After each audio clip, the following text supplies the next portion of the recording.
নমস্কার বন্ধুরা, মৌসুমীর হেসেল থেকে মৌসুমী এসে গেছে। দেখো আজকে আমি তোমাদের নিরামিষ সবজি করে দেখাবো। এখানে রয়েছে কুমড়ো, আলু, ডাঁটা আর ঝিঙে। দেখেছো, আমি ভালো করে ধুয়ে নিয়েছি এগুলো। দেখো সবজিগুলো দেখেছো তো কিভাবে আমি সবজিগুলো কেটে নিয়েছি। এবার দেখো এই ঝুড়ির মধ্যে আমি পটল নিয়ে নিয়েছি। দেখো কি কি মশলা নিয়ে নিলাম। কাঁচা লঙ্কাটা অনেকটাই নিয়েছি আর তেজপাতা আর 5 ফোড়ন। কাঁচা লঙ্কাটা নিয়েছি, আমি কিন্তু পেস্ট কাঁচা লঙ্কার ব্যবহার করব না, এটা দিয়ে রান্নাটা কমপ্লিট করব। আমি তেলটা দেখো গরম হয়ে গেছে, দেখো তেলটা ভাজা ভাজা হয়ে গেছে। এবার যে আলুগুলো আমি কেটে রেখেছি, দেখো 1 চামচ নুন দিয়ে দিলাম, দিয়ে ভালো করে আলুগুলোর সঙ্গে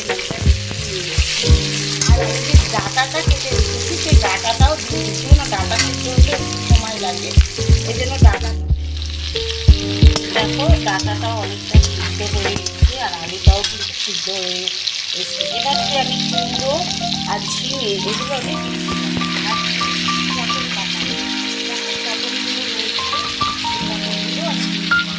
ভালো করে আমি ঝিঙে, পটল আর কুমড়োগুলো ডাঁটা আর আলু সিদ্ধ আমি একটা বাটিতে মশলা নিয়ে নিয়েছি। নুন নিয়েছি, তখন অল্প নুন দিয়েছিলাম, এখন একটু নুন নিয়ে নিলাম। ধনের গুঁড়ো, জিরের গুঁড়ো, স্বাদ মতন চিনি আর হচ্ছে হলুদের গুঁড়ো, এগুলো আমি একটা জল দিয়ে পেস্ট রেডি করবো।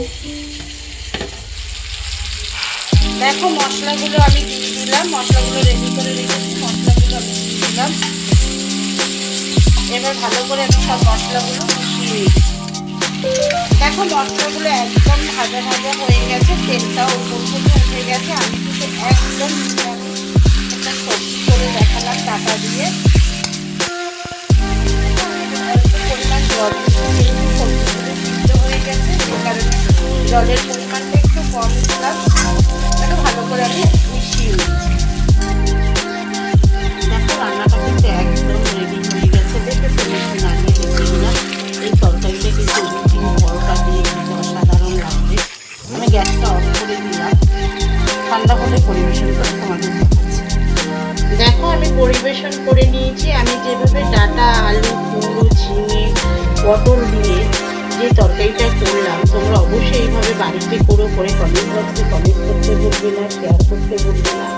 অবশ্যই